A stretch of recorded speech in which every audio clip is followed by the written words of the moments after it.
By the Colonial Report, now we welcome our guest, Stuart Agnew, who is a member of the European Parliament for East of England. Welcome, Stuart. Thank you. Good afternoon. Good afternoon. How many members of the European Parliament representing East of England? 7 of us. 3 from UKIP, 3 from the Tories and 1 from Labour.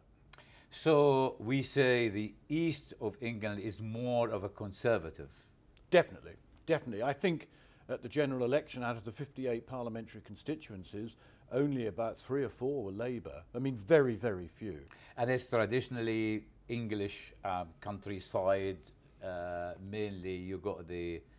Well, it's getting steadily built over. I wouldn't call South Essex traditional English countryside anymore, but my part of the world is Norfolk, and yes, that is traditional English countryside.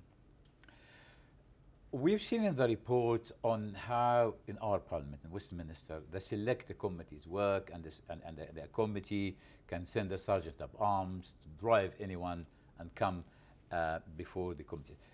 Explain to us the European Parliament. Do they have these select committees?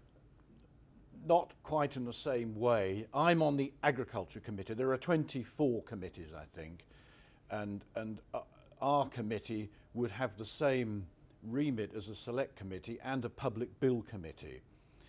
There are also in the Parliament special committees, so they've set up a special committee on terrorism, and there's also a public inquiry committee. They've set one of those up on the Panama Papers.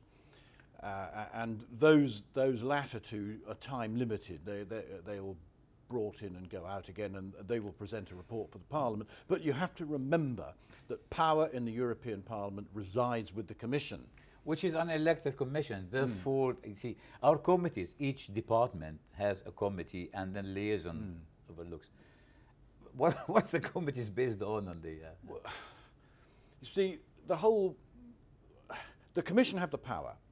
But they like to think that there's this fig leaf of democracy called the MEPs and their committees. And I would admit that the MEPs have been given a little bit more power.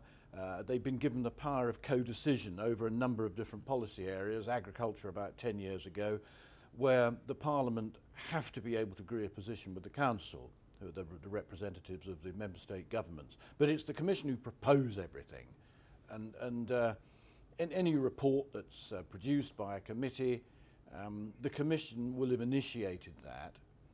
So it's very difficult to compare the two. Compare that. Yeah. So I mean, it's the whole idea of representation really is more or less sort of rubber stamping. Yes. An unelected commission. During the time I've been an MEP, which is 8.5 years, and bearing in mind we are voting on perhaps, I'm just thinking, different initiative reports and everything every month, about 40 a month for 8.5 years. I think 2 have failed or something like that in my time. Well, and the reason for that is that nobody wants the system to be shown not to work because they have a vested interest in it working. So they make the most enormous fuss and amend all sorts of things, but on the bottom line they'll say, okay, they'll put it through. We just have to leave our viewers to digest this one over the next break. ناخذ استراحة قصيرة نعود بعدها إليكم ابقوا معنا.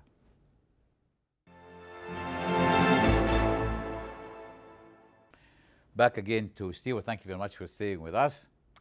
We've just been talking about the Prime Minister. On Thursday she went to Poland, and we have seen on Wednesday and Thursday the European Commission wants to actually punish the Polish people for electing or for the government implementing their electoral program.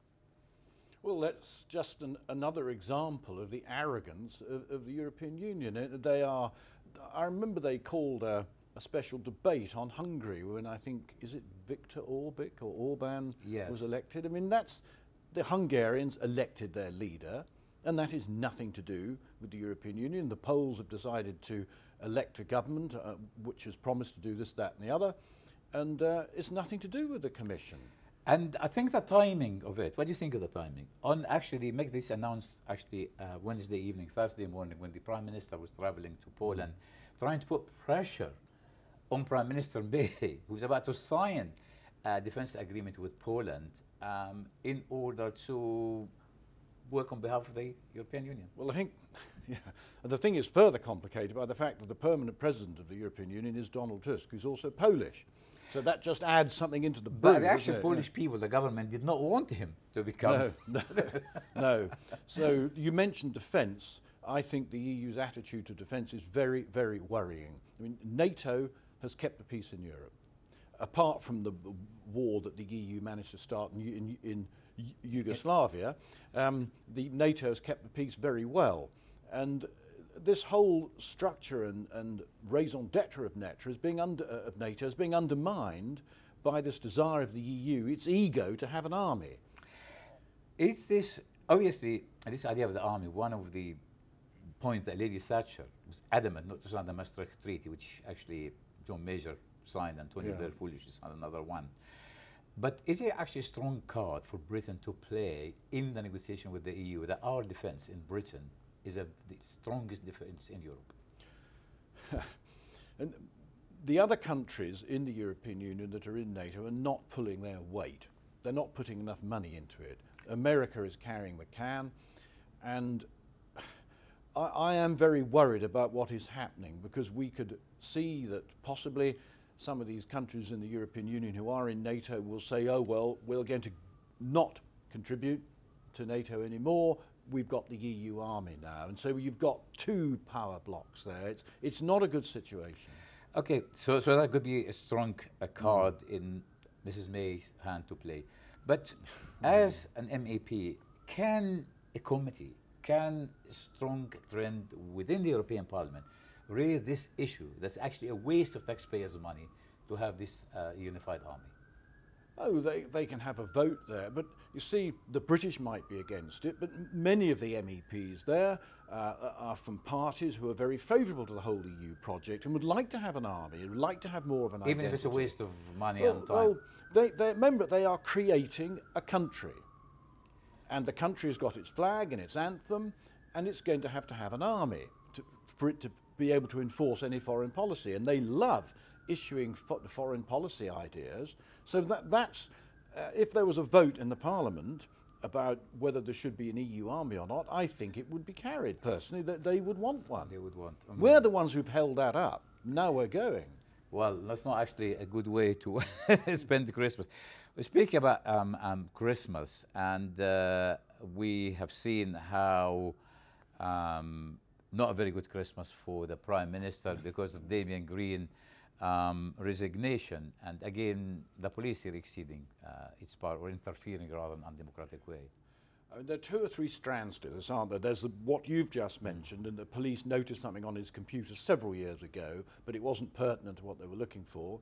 Then you've had a young woman complain about the way he treated her or didn't treat her. It was actually made that proposition, really. Yeah, nobody really knows. Now it seems he's lied about something on the computer, so he's got himself in a right old muddle, as we would say, and it's the lying that's really undone him, as far as I can see. Which is the very old story, the cover up actually worth it. Right, well, at least before we break for Christmas, you know, the Prime Minister is going to stuff a goose. What are you going to have for Christmas? Well, we will have turkey, because I'm from a working farm with a lot of livestock. Although I'm not in the rota, I'm there in reserve, because we know from experience that people will ring up at 5 to 8 on New Year's Day, oh, I'm not feeling very well, I can't come into work. So I will go into my reserve mode and go and help collect eggs. I also intend to replant about 60 trees that have died during the year. I will do a bit of fencing. I will enjoy watching a Big Bash cricket competition that goes on in Australia at this time of year. As they say, I will enjoy. Wonderful. So it's actually a working Christmas for you. You know, I asked the Prime Minister on Monday what was her favourite Christmas present, and she said it was a bicycle. And I said, when did you have the bicycle? And she said, when I was a little girl. I said, you got there before Boris Johnson did. and she told me not to try to be too clever. No, that was being a bit cheeky, yeah. Well, I promise not to be well, I hope she cheeky. didn't ride her bike through a farmer's wheat field, because she said that running through a farmer's wheat field was the most naughty thing she'd ever done. Do you know what? I assumed she'd run naked through it. I'm not going to tell her about naked, but next time I see her, I'll tell her Stuart Agnew wants you to come and ride the bike through his field. Have a very happy Merry Christmas to you, and for a happy New Year. واحنا كمان بنتمنى لمشاهدينا اعياد ميلاد سعيده وكل عام وانتم بخير، ونشوفكم بقى بعد الكريسماس لما ناخد وقت كده، عشان احنا كمان هنقضي الكريسماس نشتغل. ما تنسوش تتابعونا على التويتر. Okay, when you want me to go? Oh yeah, right, okay. When do you want to start from?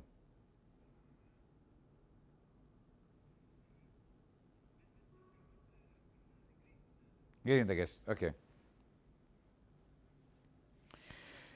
Well, I'm going to, next time I see the Prime Minister, I'm not going to tell her about the naked bit, but I'm going to actually ask her to say that Stuart Agnew MEP wants you to ride your bike through his field. Well, I don't really, but you could tell her that if you want to. Right, thank you very, very much. Wish you a very merry, happy Christmas and a very happy New Year to you and all your constituents in Norfolk area. To you as well. Thank you very much. ده كل ما لدينا. طبعا احنا كمان بنتمنى لكم اجازه اعياد ميلاد سعيده اللي بيحتفلوا بالكريسماس بعد بكره يوم 25 واللي بيحتفلوا بالكريسماس يوم 7 يناير، ونشوفكم بعد الاجازه. كل سنه وانتم طيبين. ما تنسوش تابعونا على التويتر @adel داوش كلمه واحده، وعلى الفيسبوك من لندن. والى اللقاء في العام الجديد. الى اللقاء.